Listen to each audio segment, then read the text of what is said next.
Service in Fort Worth has issued a severe thunderstorm warning for northeastern McLennan County and central Texas, southeastern Hill County and central Texas, northern Limestone County and central Texas, until 1:15 p.m. Central Daylight Time. At 12:09 p.m. Central Daylight Time, a severe thunderstorm was located over Waco, moving east at 45 miles per hour.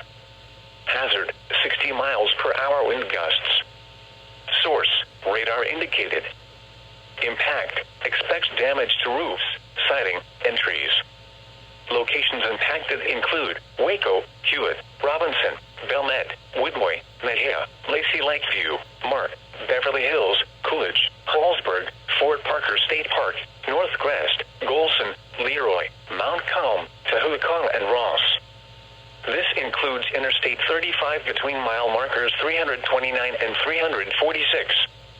A tornado watch remains in effect until 6 p.m. Central Daylight Time for central and north central Texas. For your protection, get inside a sturdy structure and stay away from windows.